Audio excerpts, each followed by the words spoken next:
Hello, this is Let's Talk About Myths, baby, and I am your host, Liv, here with an episode. I don't know, sometimes I feel like I have to say here with, and then I don't have anything prepared, and thus, here we are. I hope you've all been enjoying Michaela's ongoing and new series on the Hellenistic period. This is something that is generally interesting, but you know me. I like to joke that I don't care about anything past the classical period, which is not true, but it does make for more entertainment. And I like to have other people come explain everything post-classical to me, which is why these Hellenistic episodes are so great. But this week, I wasn't quite sure where to go. I didn't want this in the middle of December to be the first new, fresh episode I've done in a while, and also I didn't find the brain capacity because this Odyssey book is going into like the final rounds of edits. We're going to print in January. This next month is going to be wild. And so instead I thought, okay, so Friday you got to hear my episode with Jane Draycott, who Michaela did the intro for that, so I don't even know what she presented it with. But it was such a fun episode. We had such a great time talking about this really interesting woman who I really knew nothing about. And I think that Cleopatra herself is so famous, but also so famous for being like this completely different creature than the human being woman that she actually was. And so I thought, what better way to follow up the fascinating episode I did with Jane last week on Cleopatra Selene, the daughter of the more famous Cleopatra, by re-airing an episode I did 5 years ago now, which is like honestly kind of unhinged, with the partial historians, those wonderful Australian Roman historian women that we love so much. And they came on to talk to me all about the real Cleopatra, the famous Cleopatra. Cleopatra Senior, except Cleopatra the 7th, but like Cleopatra Selene was in the 8th, so she's still kind of senior. There's a lot of Cleopatras. The Ptolemies, gosh, they loved their inbreeding and naming their children all the same, like 4 names. Cleopatra's one of them.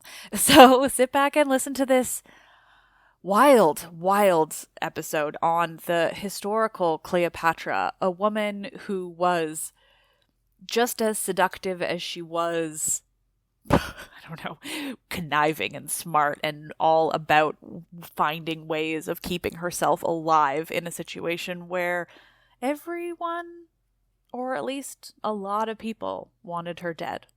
I just think she's fascinating. I'm so glad I have this episode. So happy December. It's almost the end of the year. I don't know how that happened. And I hope you enjoy this flashback to Cleopatra Selene's mother, the other Cleopatra.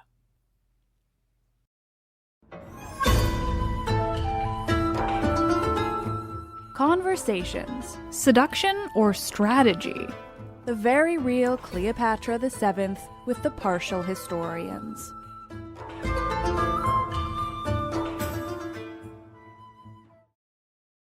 Thank you, ladies, so much. I'm here today with the partial historians to talk all about Cleopatra, who is one of the first real women I've covered on my podcast, and it seems very appropriate that we go with her. Technically, Cleopatra VII, which I think is often forgotten, is quite how many Cleopatras there were before her, but she is the most famous one. Thank you so much for being with me, and basically we're here today for you guys to just kind of teach me, and therefore also my listeners, everything you want to about Cleopatra, because I personally don't know half as much as I would like. She is a fascinating case study. We are so excited to be here. That's Dr. Rad. Yeah, I'm Dr. Rad, by the way, yeah. And you're Dr. G. I'm Dr. G. Those are the two voices, so welcome. So Cleopatra, I think, Dr. Rad, I think you should definitely start, because Cleopatra is one of your key women as it were, in your life as a teacher? She is, yes. I'm lucky enough to get to teach a little bit about her. And I must admit that actually, when I first started doing my PhD, it was initially going to be very heavily featuring Cleopatra in film. So I do have a special love affair with Cleopatra, but I won't start with the films this time. Let's start with the basic biographical details. All right, so Cleopatra VII, as you rightly pointed out, is born into a pretty high drama family situation in that the Ptolemies really are like the Kardashians of the ancient world, don't you think, Dr. G? It is a real mess. Like, we don't know who Cleopatra's mother is, asterisk, and we also don't know with her father whose his mother is either. It's actually a sense in which he was an illegitimate child who comes into power. And so the whole family is a bit of a mess. And Egyptian court politics seems to be all about maneuvering different groups of people against each other. And Cleopatra is one of 5 children. Yeah, all of whom seem fairly keen to have power or are just given power at some point, which means that they're in constant rivalry with one another, which again is pretty normal for the Ptolemies, you know. They like a bit of drama. Yeah, just another day at the office. Yeah. So when she is born, we're looking at sort of the mid-1st century BCE. I think around 69 is what we're thinking of. And her father's reign is not always super secure. It is completely unstable. Yeah. It is fair to say. He rules for a really brief period of time before he gets chucked out, and then he comes back in again. Yeah. So there is this situation that he finds himself in the sort of the 50s BCE, where he gets overthrown by his eldest daughter, Berenike, and so he has to leave Egypt in a bit of a hurry. Ends up in Rome, and it's like, guys, could you help me get my kingdom back? And they're like, sure. How much are you going to pay us? $1 million. Yeah, he pays a lot of money to the Romans to get it back from his daughter. So his daughter took it from him? So he's paying all that to get it back from his daughter. I mean, that's great. Yeah. That's good stuff. Yeah. And of course, once he gets it back, I mean, what else would you do to a misbehaving child but execute them? I mean, there's no other way. There is no way to deal with that. I mean, what are you going to do? Go to your room? I live in a palace. That's not a punishment. Get into the desert now and stay there. Yeah. It's from my room that I took the kingdom from you in the first place. Yeah, exactly. Do it again. Dad, face it, you're just not that cool. Yeah, so Cleopatra would have seen all of this happening. She would have seen the relationship her father develops with Rome, the kind of relationship that it is. She would have seen what happened when her sister tried to take power. We can only guess what kind of impact this would have had on her. It's fair to say, though, that there is a Roman presence in Egypt from the 50s onwards, because the army that Ptolemy, and this is Ptolemy the 12th, pays for, ends up being garrisoned in Alexandria to make sure that he retains power now that he's paid for these Roman mercenaries, essentially.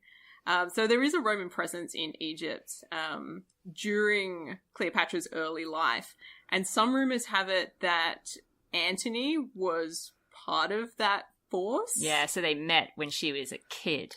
Yeah, Ooh. he sees her off in the distance when she's about 16, apparently, and he's in his late 20s, and that might be a bit of a foreshadowing. Spock. At least from his side. Yeah. I mean, 16 is, I guess, not as young as she could be for that world. I was kind of reassured by hearing 16. But you said child. This is true. This is That's very awful. true. It's awful to be reassured, but like comparatively. No, we all deal with ancient world subjects. We know how bad it could have been. Yeah, so essentially what ends up happening for Cleopatra is that when she's around the age of 18, her father dies and he leaves control of Egypt to herself, but also one of her younger brothers, Ptolemy the 13th. An unlucky number. So it would turn out. Yeah, and very quickly, things aren't going smoothly between the two of them. I mean, obviously, they've got the whole brother-sister dynamic going on, you know, the kind of husband-wife, brother-sister vibe so common to Egypt, you know, the Ptolemies have, Lovely. Yeah, exactly. They've picked that right up where the Egyptians left off. But they do not get along, seemingly because Ptolemy the 13th is surrounded by court advisors that are anti-Cleopatra. He's actually very young as well. Yeah. So we're talking about, what, 10, 11? I actually thought he was about 13, but still Maybe very 13? young. Yeah, still very young. Quite young. And so he's not fully a ruler yet. He definitely has a regent. And he has a whole bunch of court surrounding him as well. I mean, they both do, but she's slightly older, a little bit more mature, perhaps. But it seems that Ptolemy the 13th is really open to the persuasion of his cabinet, which makes sense. He's a bit of a kid. Yeah. But it is a problem for Cleopatra, but it's also a problem for Rome. Because one of the things that their father does with his will is he says that he wants Cleopatra and Ptolemy the 13th to rule jointly, and that the executors of his will in this case are to be the Roman people. Which means he basically gives Rome the option to come into Egypt at any time after his death to sort out a situation if they need to. That seems ominous. Yeah. Yeah. That's definitely where we're going to insert this sound effect. Dun dun dun. Yeah. Yeah. It's like, I think you've just asked for some horrible thing to happen with that. Yeah, it does open the pathway for Rome to feel that they are legitimately going into Egypt whenever they turn up. And as we see throughout Cleopatra's career, they do turn up in a number of different ways. Yeah. There's some famous instances, I would say. Yeah. Yes. Even those I know. Yeah, and it happens fairly quickly because, as luck would have it, Rome is also engaged in a civil war around this time. Caesar and Pompey squaring off against each other. Caesar beats Pompey. Pompey runs away to Egypt, presumably where he's anticipating to regroup because he's had this relationship with Ptolemy the 12th, Cleopatra's father, in that he was one of the people that helped to shore up his reign when things were looking incredibly shaky. But unfortunately for him, when he turns up with his little entourage, which includes his family, as he's walking towards the shore, he is famously decapitated. And it would seem that they did this because they were thinking that Caesar won the Civil War, therefore we want to please Caesar, not this loser. Famously decapitated is a great phrase. Yeah. Well, you see, his head ends up in a jar. Yeah. Caesar cries over my God. it, you know. Oh. Yeah. That's famous. Yeah, that's incredible. Yeah. The classic head in a jar situation. Oh, yeah. And Caesar then adding extra salted water to that pool when he gets it. And he's like, oh, Pompey. Little tears falling into the jar. It was not his time. Not his time. Yeah. So Egypt's in this weird situation because Cleopatra and Ptolemy the 13th have not gotten along, and they're bickering about power at the same time that civil war that has broken out in Rome. So there's both a civil war in Egypt and a civil war with Rome. And so Pompey turns up to an Egypt where he's not expecting it to be so out of control as it is. Yeah. He thinks it's a little bit more stable than the Roman situation. He doesn't realize until he gets there and it's far too late and he has no head left. Yeah. And Cleopatra at that stage has run off because Ptolemy the 13th has really started to dominate. His faction has risen to the top and she's basically had to flee and to regroup with forces so that she can come back. And now we set the scene for, of course, one of the most famous moments of Cleopatra's life, which is when Caesar rocks up, establishes himself in the Palace of Alexandria, and he's hanging out there, recovering from the shock of finding Pompey's head in a jar. When Cleopatra decides now is the moment to try and, put her case to the Romans and do what her father did, I guess, and get reinstated, with the backing of the Romans. And so she famously has herself smuggled into the palace in some form of cloth, either a rug or a pile of laundry. Some kind of bag, a giant bag. Yeah, filled with clothes. Yeah, and then brought into Caesar's room where she's like, ta-da! And he's like, excuse me? You may be impressed. It's a problem for Caesar, though, because by the time she turns up in Alexandria and Caesar is in Alexandria as well, the situation with the Egyptian civil war has also taken another turn because it's not just Ptolemy the 13th sort of going for sole rule, it's also his other sister, Arsinoe, who has also built a rival faction in Alexandria and is now threatening to steal his troops from underneath him by persuading the leader of them to come over to her side. Yes, there's no civil war like a three-way civil war. Yeah. Yeah.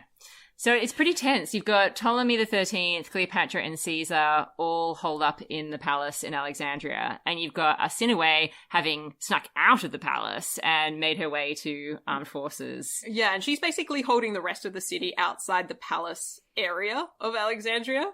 And this leads into what is known as the Alexandrian War. So it takes about a year. Caesar almost dies on a couple of occasions while he tries to figure out how he's going to sort this situation. Yeah. And in this time, at some point, we are fairly certain that Caesar and Cleopatra get down to business. Bow chicka bow wow. Another great sound effect. I mean, if you get smuggled into his room in some sort of cloth, I feel like, something's bound to happen. It is sending a message, I suppose. Yeah. What can I offer you, Caesar? Interested at the least. Yeah, definitely. And I mean, this is the thing. You don't want to reduce Cleopatra to these sorts of moments, but it would make sense, according to ancient world standards, I think, for them to have struck a political deal and then to have kind of solidified that by forming a sort of personal relationship on top of that. Yeah, I mean, this is pretty standard in the ancient world, and the Romans are very used to it, and the Egyptians are very used to it, whereas a liaison is a political engagement. And Cleopatra doesn't do things any differently from anybody else in this respect. She tries to shore up the deal. She's luckily in the palace, so she has access to Caesar, and it seems that it goes well, and a child is produced. And they do seem to get along. They go on this trip along the Nile. Or do they? Yeah. After the Alexandrian War, not while the war's happening, No. but apparently post-war. Yeah. Or do they? Yeah. Yeah, well, at some point, definitely a child is conceived, and it seems fairly certain that Caesar is the father. And this is significant because famously, Julius Caesar was not able to have a male heir with any of his legitimate Roman wives. Doesn't have the gear. No. Yeah. It's all Yeah. Cleopatra.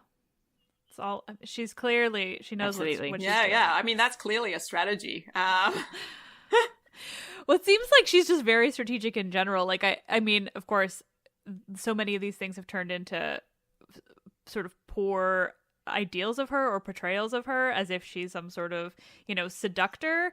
But it seems to me it's more about strategic and knowing how to get the power you want versus, I mean, there's no harm, I think, in that world in taking advantage of the fact that you're a woman, so you hold less power or different power. So, use what you got. And I think there is a mutual wheeling and dealing happening between Caesar and Cleopatra that is often overlooked in popular imaginings of these sorts of moments. Caesar also could really use the backing of Egypt because Egypt, of course, is a potentially very wealthy area. When things are going well, lots of grain, other precious resources. It's a good country to have on your side, especially if you've just fought a civil war.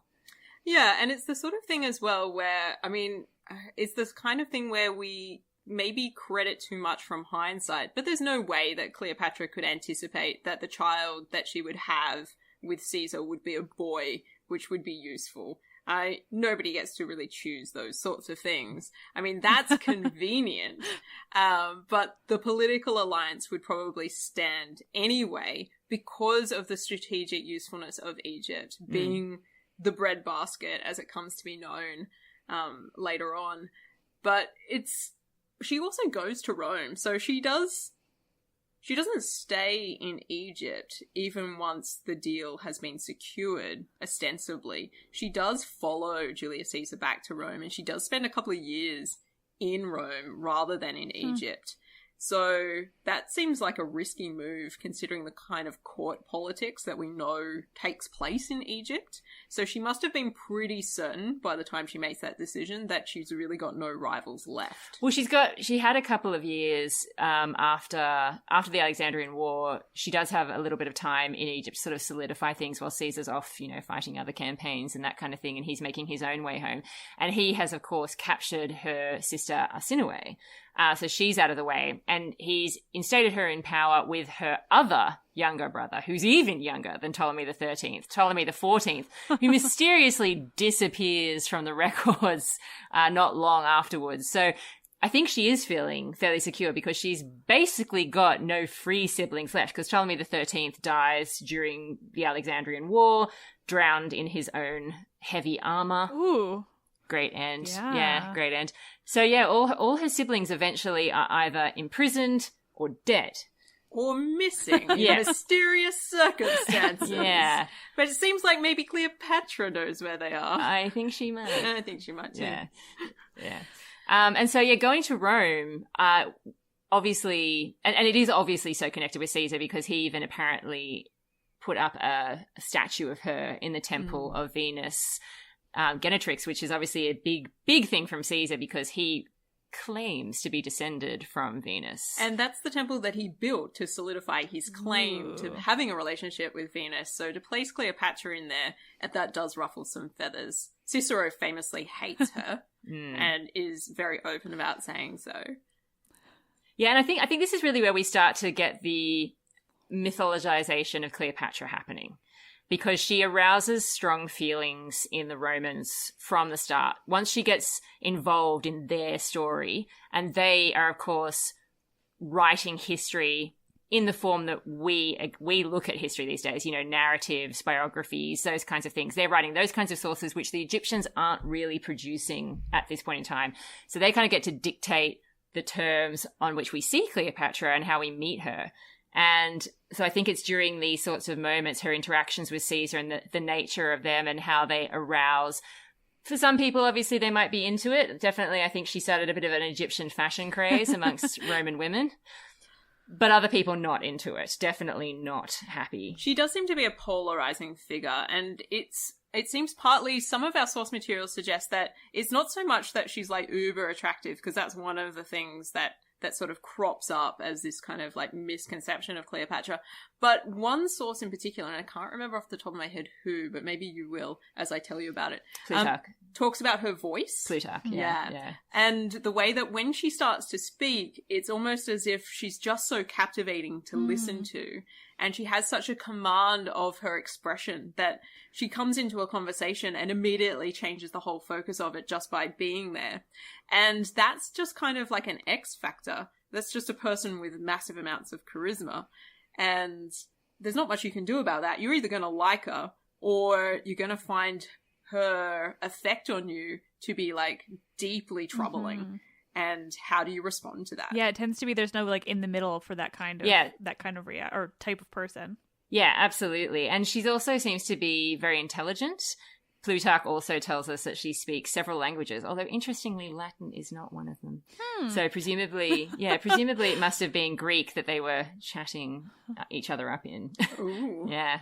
But unfortunately for Cleopatra and Caesar, let's face it, he gets stabbed to death rather violently. That old thing. It's a bit awkward. Yeah, she does leave Rome at that point. She's like, you know what? Bad time for me to be here. Heading back to Egypt. Super awkward, guys, but I just got a phone call. Egypt needs me back again. No, it has nothing to do with the man you just killed. Absolutely nothing to do with him. I would have left anyway. Yeah. Yeah, I was bored of you guys, let's face it. These parties are not cool. Yeah, so she goes back to Egypt and she's there for a couple of years just, doing her own thing. And unfortunately, because of what she's doing isn't directly super concerning to the Romans, we don't get a lot of information about what she's up to at this point in time. It's little bits and pieces, but it's nowhere near as detailed because she's not having sex with a Roman general. So... Yeah. So we've got like a sort of about a 3-year period where we're not really sure what she's up to. And because, again, those Egyptian sources are not dealing with narratives in the same way that Roman and Greek sources are, we just sort of don't get too much of a picture. But she does turn up again in about 441 BCE, and she's in the East at that stage. And this is where she famously re-meets Antony. Yeah. And Antony, of course, is busy dealing with the aftermath of Caesar's assassination. So there's, again, division within Rome itself. You've got Brutus and Cassius and their crew, have been on the loose, whereas Antony and Octavian have been trying to track them down and kill them in revenge for what they did to Caesar. Yeah, and at this point it seems like Octavian and Antony are natural allies of Cleopatra because they're trying to avenge the murder of Caesar. So it's in her interest to sort of check out what's going on and try to figure out where she might fit in with that. And they do seem pretty grateful for her offer of assistance. Well, she'd actually been approached by the other side. Mm. And she was quite strategic in the way she handled it. And She was like, I'm coming. Yeah, Oh, no. I've totally got some stuff on your way. It's in the mail. Oh, it should be there by now. You know what? Check your tracking number. You got to chase that up. Is this the situation with Dolabella?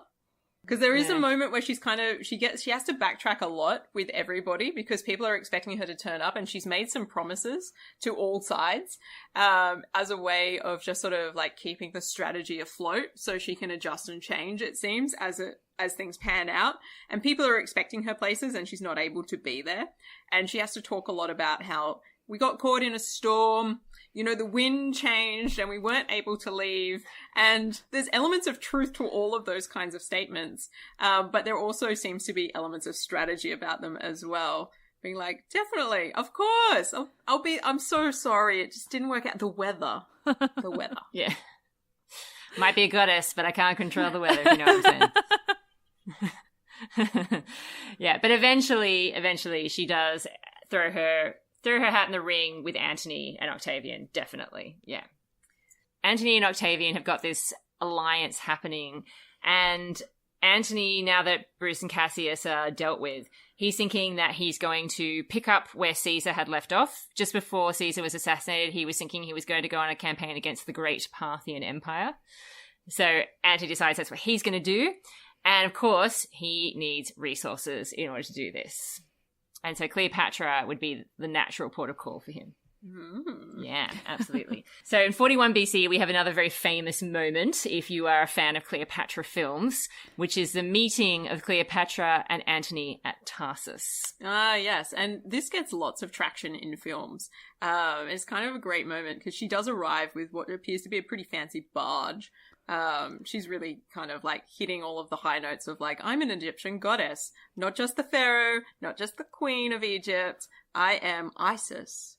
Ooh. Yeah, so it's in the flesh. Perfumes, entertainment, food, the whole shebang. Yeah, and at this stage, she's only about 22. Oh my god. Yeah, it's hard to believe that. She I know. is so young. She knows how to make an entrance. Oh, yeah. And Antony at this stage is about 36, and he just, like, falls off his horse. I'm like, oh my god, it's that chick that I crushed on years ago in Egypt. So she decides to strike a deal with Antony that she would help him if he agrees to kill all her rivals, including her sister, who is still out there living in exile. Oh, yeah. So Arsinoe holed up in Ephesus. Yeah. Which is quite nearby Tarsus. And she's like, well, since you're here, Antony, the way you could prove that you really like me, since it seems like you say you do, maybe you could help me out with this situation. So that happens, but unfortunately, Antony can't start his campaign straight away, which means that he has to winter with Cleopatra, and they get to spend a little bit of quality time together. This is like a great moment. So like the winter in Alexandria, apparently Antony treats this like a real holiday, a holiday from being Roman by all reports. He's like, you know what? I like Greek dress. I'm interested in this food you've got going on, the culture. I'm going to hang out with the philosophers. I'm not going to do politics. Just want to learn and hang out, chill. Yeah. And of course, at this point, we presume they become lovers. Yeah. Unfortunately, Antony is actually married. That is awkward. Yeah. He's married to one of the most amazing women in Roman history, Fulvia. Doesn't appreciate what he's got at all. No. Unfortunately, Fulvia and his brother Lucius decide that they're going to kick off a civil war with Octavian whilst he's in Alexandria. So he has to leave Cleopatra to go and deal with that whole situation and calm everything down, because things are looking very tense and very shaky for the Antony-Octavian alliance at this point in time. That is becoming increasingly dicey. Yeah. And in 40 BCE, they strike the Treaty of Brundusium. And part of that deal where they kind of renew their promises to each other and what they're going to do with each other is that Antony has to marry Octavian's sister, Octavia. Yes, but that's a marriage that has interesting consequences as well, because it's not like he really gives up on Cleopatra during all of this. No, it does seem to be very much a political marriage. So is he not married to Fulvia anymore, or they're just kind of saying like fuck her because she's starting a civil war, so you have to marry a different woman? She actually died not long after. Yeah, so when Antony comes to deal with the whole situation that she and Lucius have caused, he is absolutely furious with her. And she had just been trying to look out for his interests in her own mind. And it almost seems as though she dies of a broken heart because he is so angry with her. Debatable. Probably not, but she is absolutely devastated. He is so furious with her, and then she dies. So, yeah. It's a bit of a sad ending for someone who is truly legendary. Yeah, so meanwhile, whilst all this has been happening, of course, Cleopatra has just given birth to twins. She's like, wow, they're Antony's children. Yeah, and they are adorably named Alexander Helios and Cleopatra Selene. So the sun and the moon. Super cute. That's cute and also a little presumptive. Yeah, look, the kind of naming system only a goddess can get away with. Yeah, exactly. Like a little much. Yeah, they are the children of Isis. So Cleopatra goes about her business, you know, she's got her kids, she's got her kingdom, she's striking some good deals for Egypt. She seems to be doing a pretty good job, because I think it's kind of interesting to think, but it seems as though Cleopatra wasn't always actually very popular with her own people, particularly when she very first came to power. And that's probably to do with the legacy of her dad and, you know, all the infighting that had been going on. But the longer she reigns, the more it seems like she's winning people over, because she does seem to be making moves to safeguard the prosperity of Egypt, you know, as much as she can. Yeah, and it seems that her deals are pretty strategic, and she also gets some credit from some of our sources for learning to speak Coptic as well. So she does go out of her way to learn the language of the Egyptian people. And this means that she's doing something that other Ptolemies haven't bothered to do, which puts her in a new category, even though it's kind of like desperate times for her and for Egypt and for the whole sort of pharaonic structure. She's definitely making a play to set this up for stability. And she's got a few kids in the wings for that now. And Antony really does agree for his children to take a back seat as well. So he becomes more invested in that over time.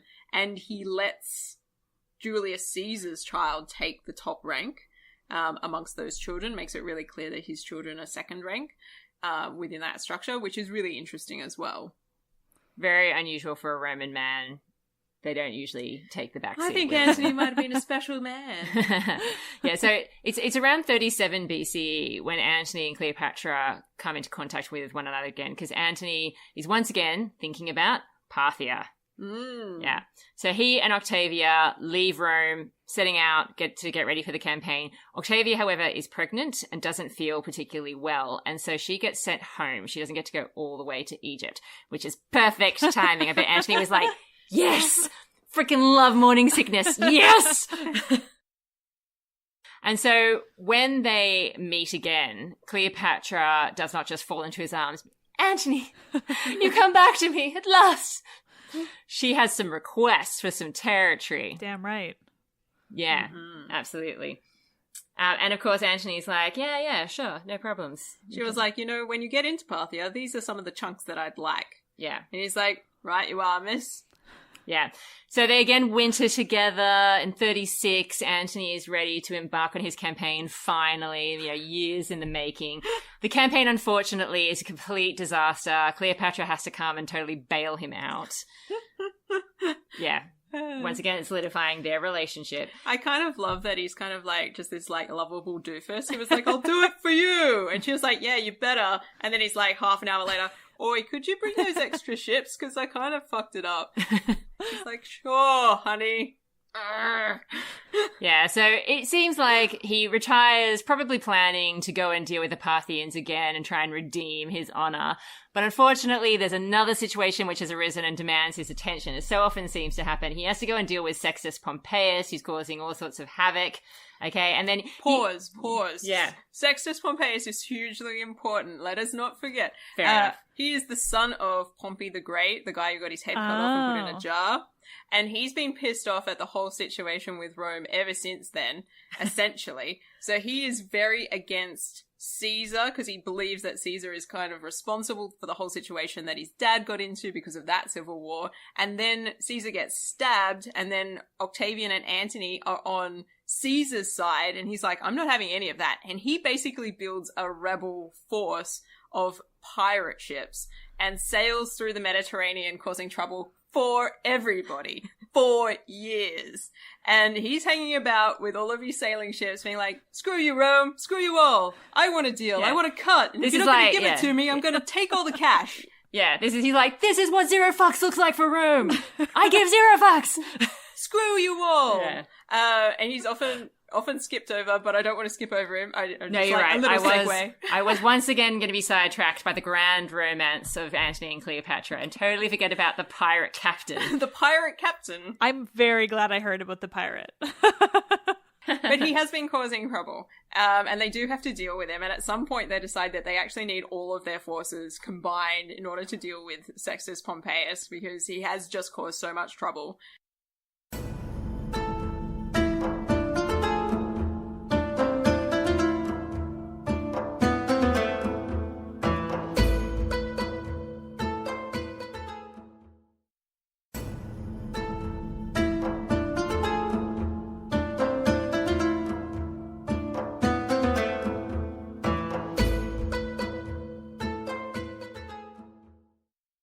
One way or another, Antony ends up back in Alexandria after dealing with Sextus Pompeius.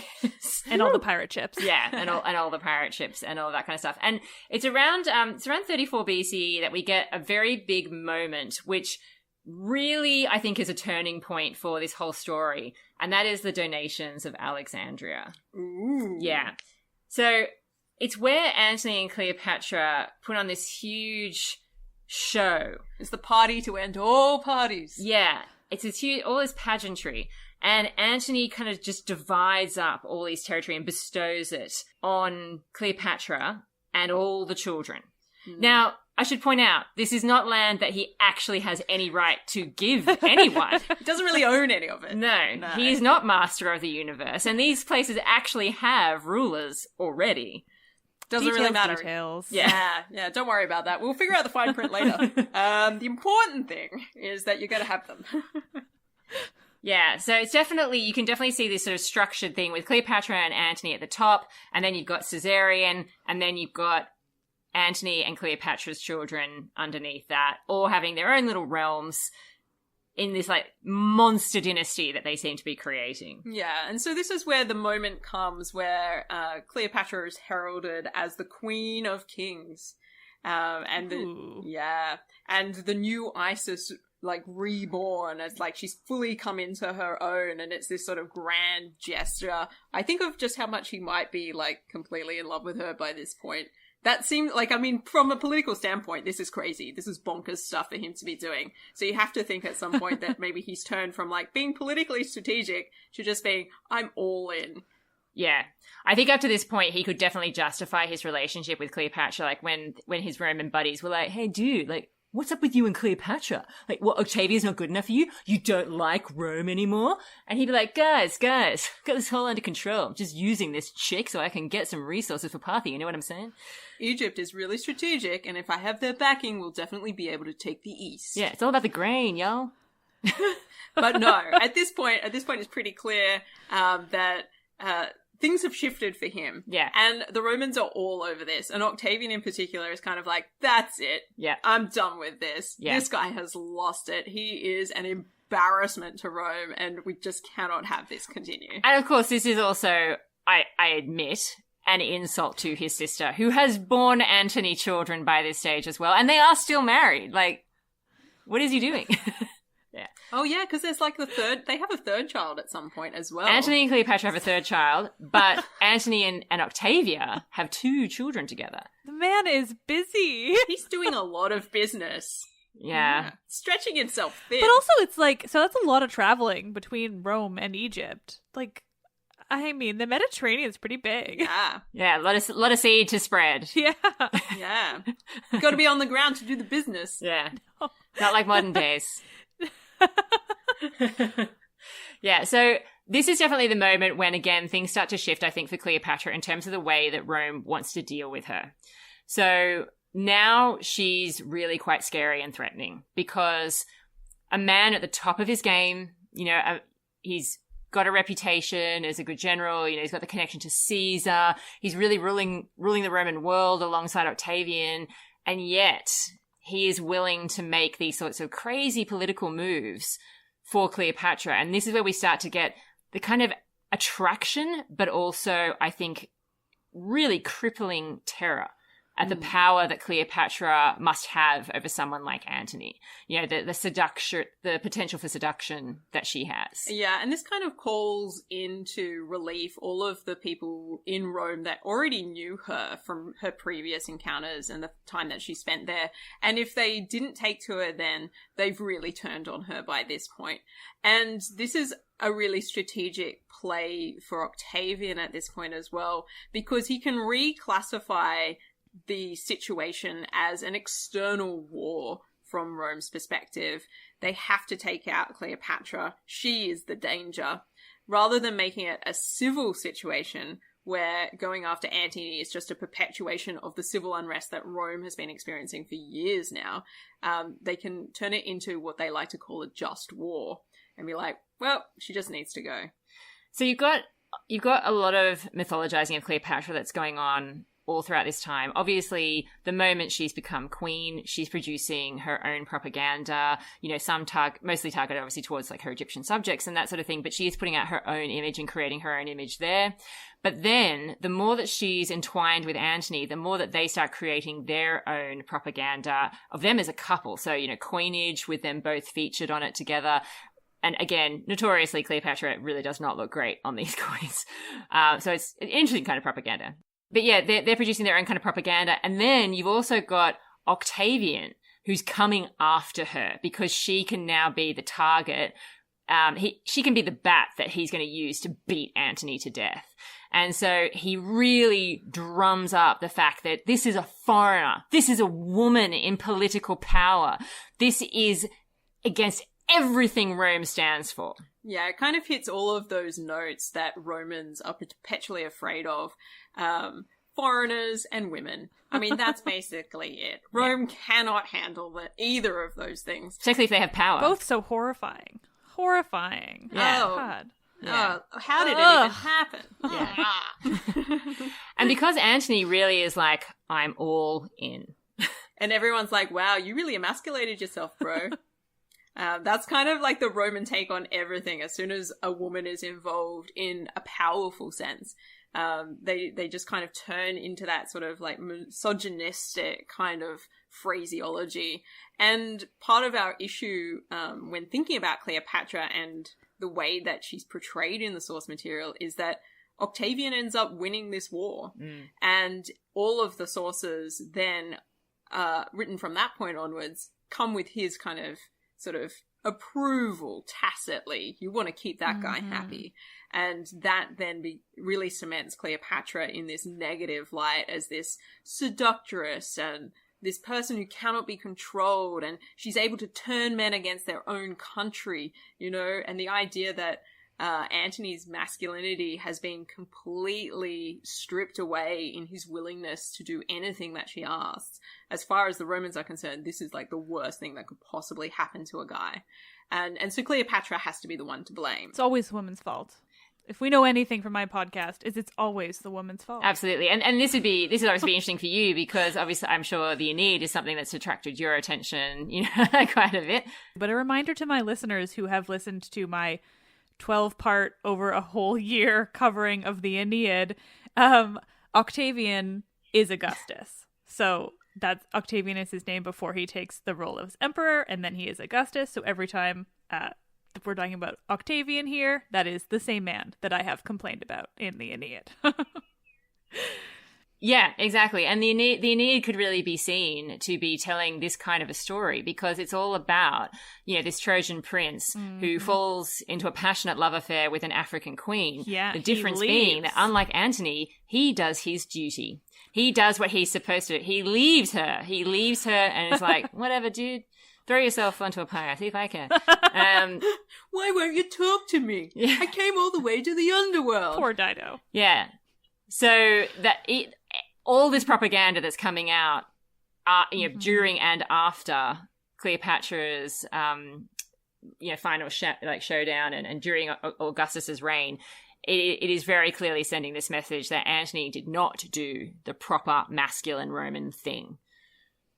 Yeah, and we see this coming through in a lot of the sources that are close to this period in time. So one of the ones that I looked at in the lead up to this chat today was Horace's Odes, Book 1, 37, which is looking at Cleopatra, and it's all negative. He really throws her to the dogs in that poem. He was like, this is a great victory. Now it's time to drink. We've gone down there. We've conquered everything. The witch is dead. It's all this kind of like, all the negativity all bound up in one single poem. You're just like, wow, Rome, really? Thanks a lot. Lovely place. Yeah, and I think this is important. It's an important moment to note as well that when you look at the things that happened up until Actium, you can see how Cleopatra probably wasn't super concerned about siding with Antony over Octavian. Antony was really the one who presented himself to her as the opportunity, so I'm not saying that she actually had a choice, and she's like, I'll take this one. But Antony doesn't seem like a stupid choice, because he does have a political career behind him that's, relatively solid. I mean, he's not the most amazing person you've ever met, but it's relatively solid. He has the more solid military reputation, for sure. Out of the two of them, he's the safer bet. He's the one that's campaigned for a long time with Caesar. He has that sort of the elder statesman quality about him. Octavian is matters in Rome, yeah. Octavian is a real upstart, and nobody knows anything about him, really. He's 19 when Caesar is murdered. So he's younger really, than Cleopatra. He's an unknown quantity, really. And so for her to pick Antony is really reasonable. Yeah. And yeah, as you say, it's not until we get into the Battle of Actium in 31 where things take a really disastrous turn that it becomes clear that maybe Antony doesn't have this in the bag in the way that she thought he might have. No, and there's a huge amount of debate about exactly what happened during that battle, because Cleopatra leaves during the battle. I mean, Antony's Roman supporters weren't really happy at her being there at all and her being involved in the planning of this final campaign, but she puts her foot down and is like, guys, I'm putting up the money, I'm staying. But she leaves partway through the battle, and Antony follows her. And this is still one of those, I think, difficult to figure out. Yeah, because we're in the realm of sort of like naval tactics at this point. Yeah. And I think it's going to be always difficult for us to know what was happening there, because it seems like these things can change pretty quickly at sea. And also, if you're on a ship as part of the battle, your ability to read what is happening in that battle is pretty limited. And it seems like, for whatever reason, she's decided that it's a prudent idea to pull out. And at that point, Antony has seen her leave and has been like, okay, we need to pull out as well. It's not clear whether they were going to lose the battle and that was a good strategic move for them, or whether they left too soon and that ended up ensuring the loss. Yeah. That's not clear. Yeah. But certainly once that happens, Antony has effectively lost all credibility in his Roman supporters' eyes. Yeah, and there were a whole bunch of senators that did come down to Egypt and came to Antony prior to this, and they're like, we're with you. We think Octavian's gone too far. He's not behaving in a Roman way. He's setting things up in a way that we think is dangerous. And Antony leans into that, but Actium doesn't go well. And that defeat is kind of crucial for everything from that point onwards. Yeah. And so Antony and Cleopatra do have some time left to spend together, and they make love. Yeah, they do make the most of it. They have a lot of parties, you know, they enjoy their time remaining to them. I can only think, although there's no evidence about this, that Cleopatra, knowing full well what Octavian would want to do with her once he comes, you know, he'd want to put her in a triumph, just like Caesar had done with her sister Arsinoe. I can only imagine that Cleopatra was already prepared not to go down that path. Yeah, we're not really, again, we can't be sure. That's one of those things that we can't really be sure about, No. because this leads into one of those great sort of mythological moments about Cleopatra as well, which is the death by snake bite, which absolutely cannot be verified. No. We know that there are snakes in Egypt. That's true. How long it would take you to die and how that death would happen and how prepared you'd have to be to make that work is another thing.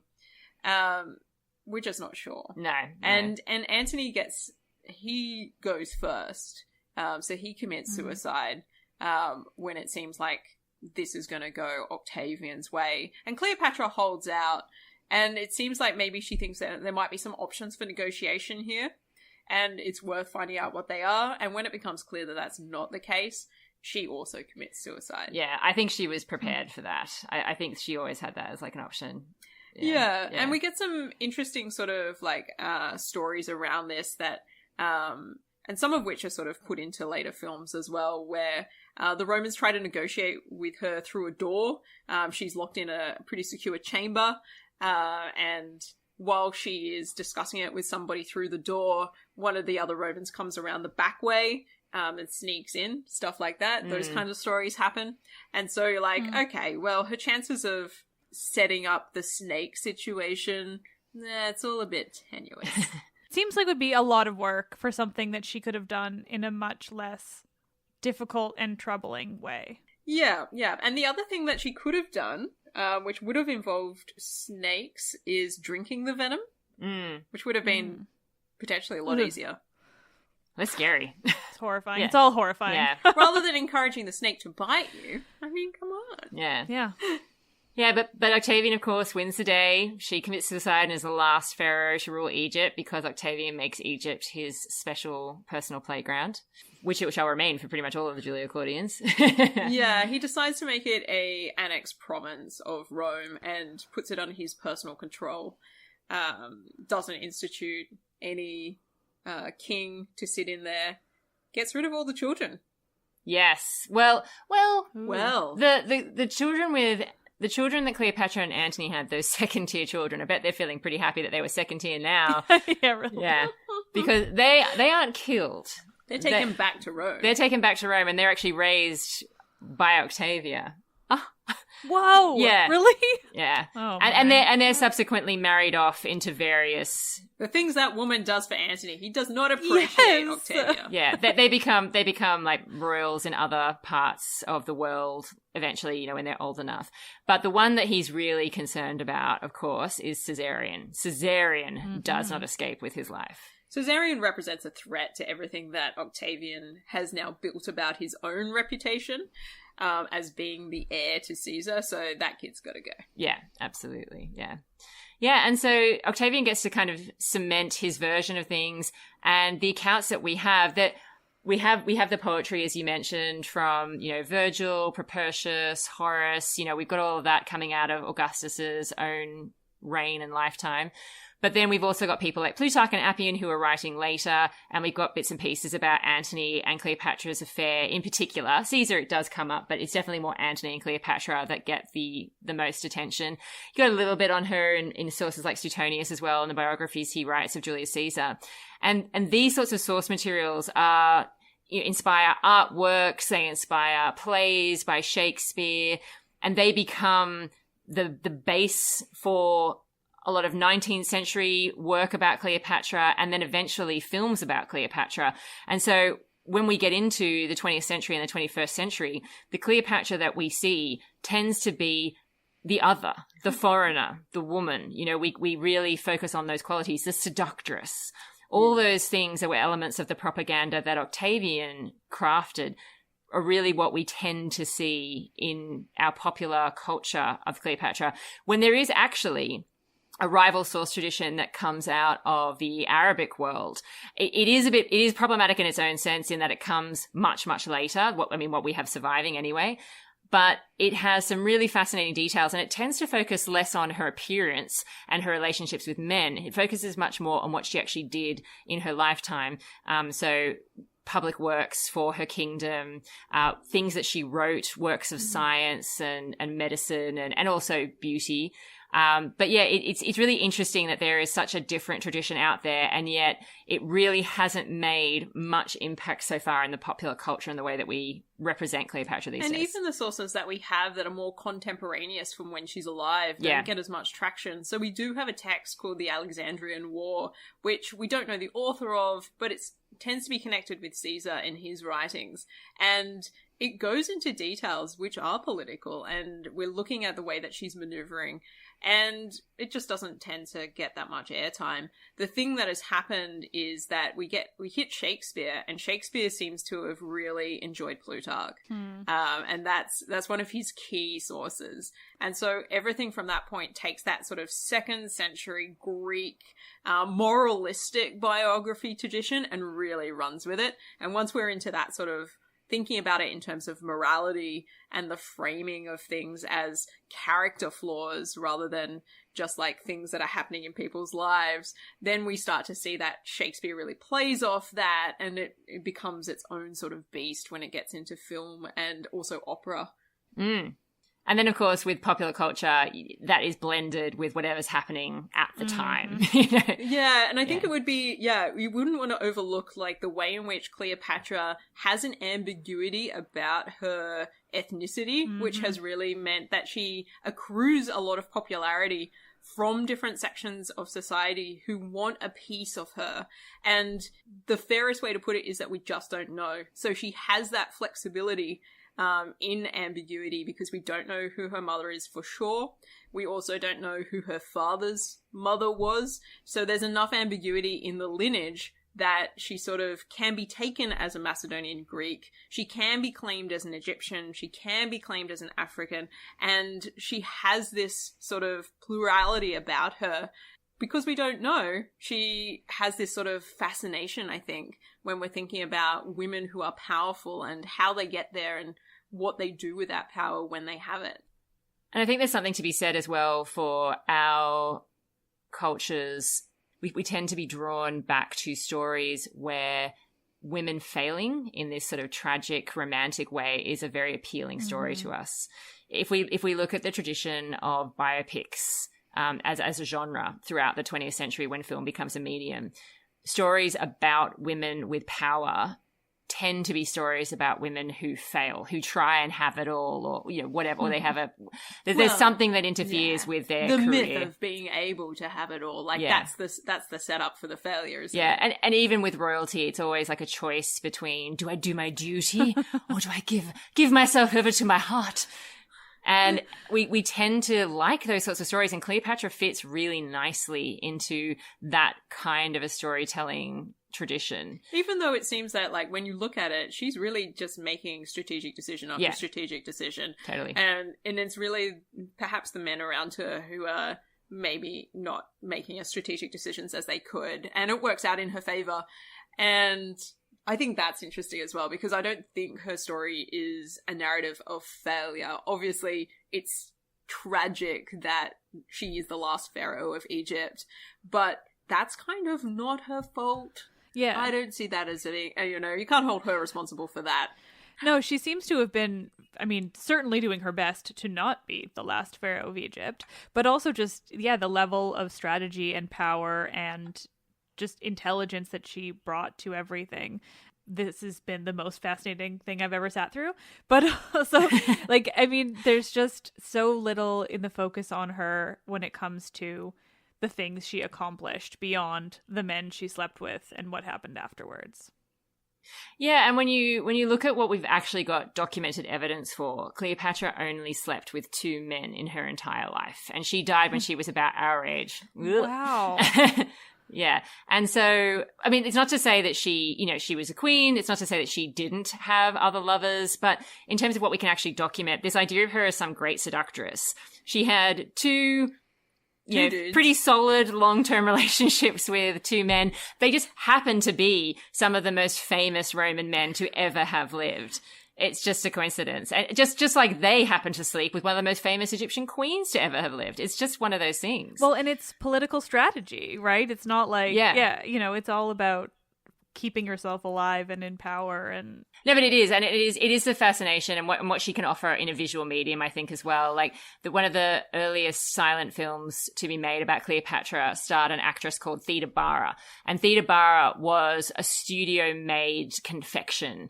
She's literally where we get the term vamp from. Ooh. Okay, because she was kind of typecast as these characters who were women whose seduction powers were so great that they would literally suck the life force from men. That's what a vamp is. It's short for vampire. And it's because she played those sorts of roles that they thought she'd be perfect to play the role of Cleopatra. Her name was meant to be an anagram of Arab death.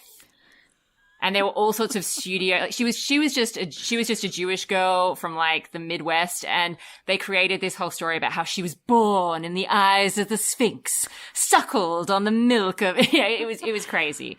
Yeah. But they created this very dangerous, sexually appealing studio star, and then she was the one they wanted to play Cleopatra.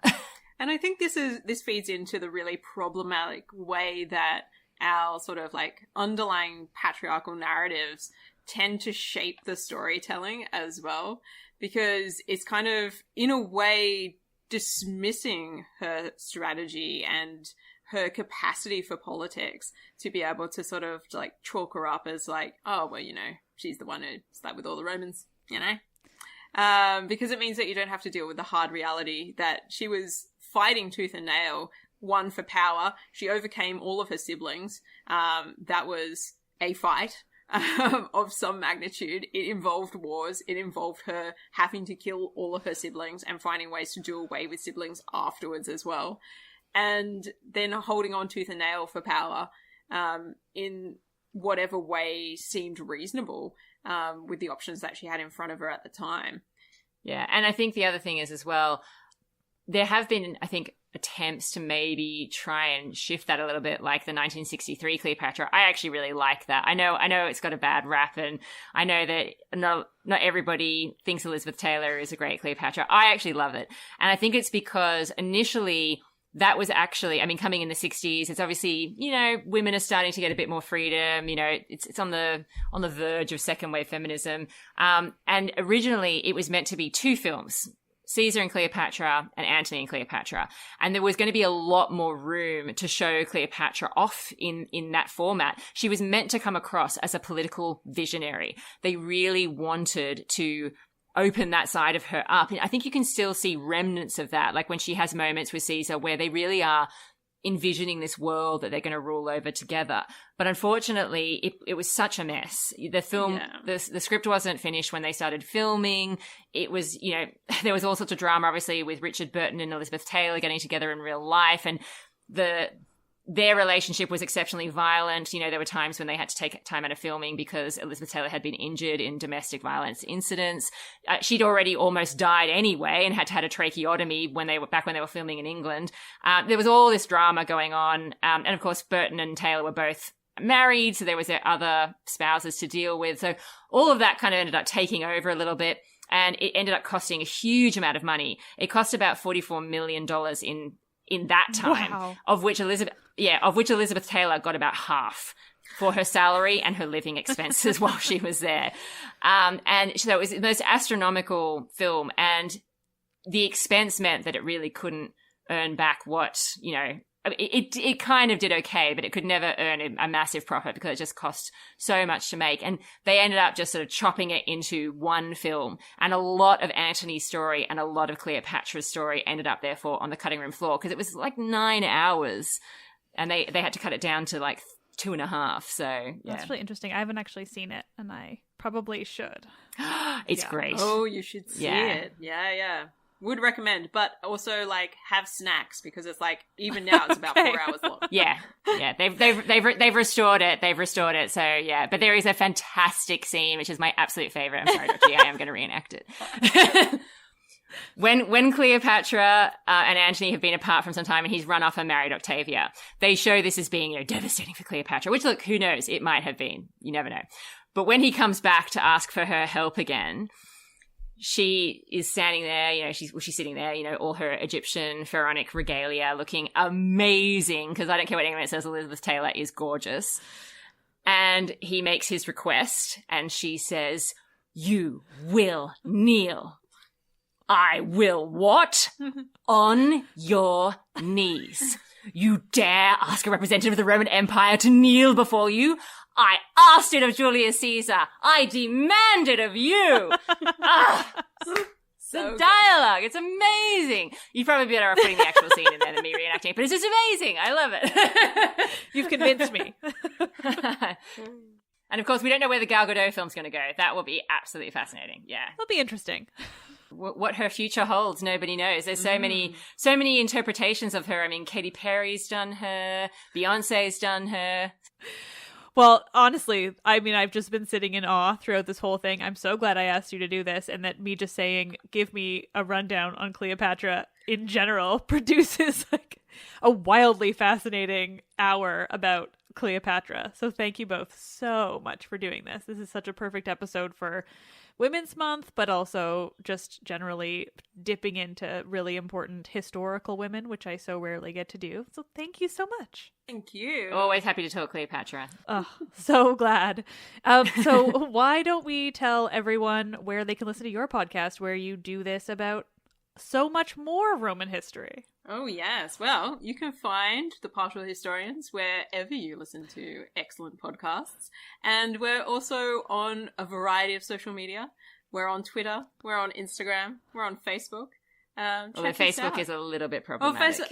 Maybe don't come to our Facebook because we're in Australia and Facebook is trying to do some things with legislation in terms of our government at the moment, and we got locked out basically of our Facebook for like a week. Because apparently Roman history is still newsworthy according to Facebook. So you got called a news organization and that got in trouble? We did. Oh my gosh, we that's did. amazing. So, I mean, old news is good news. This just in from 41 BCE. Antony has met Cleopatra at Tarsus.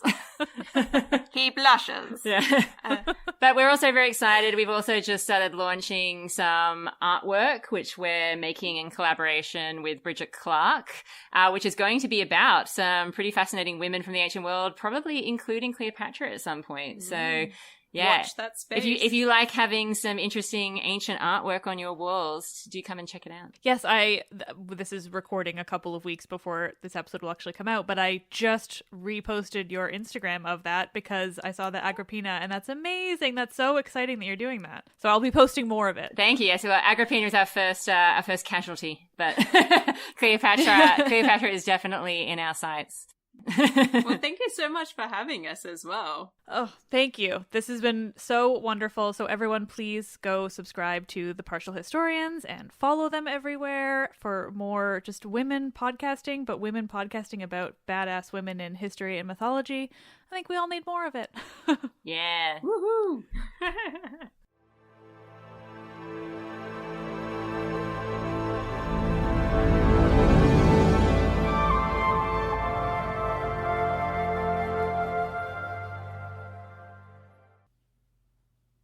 Nerds, thank you as always for listening.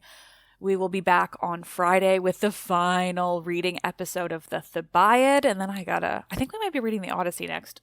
TBD, I'll tell you the news. It's going to be completely different from the other one, so don't worry. I'm still looking into it. But Friday, the new Thebaid, and we're going to, I almost forgot.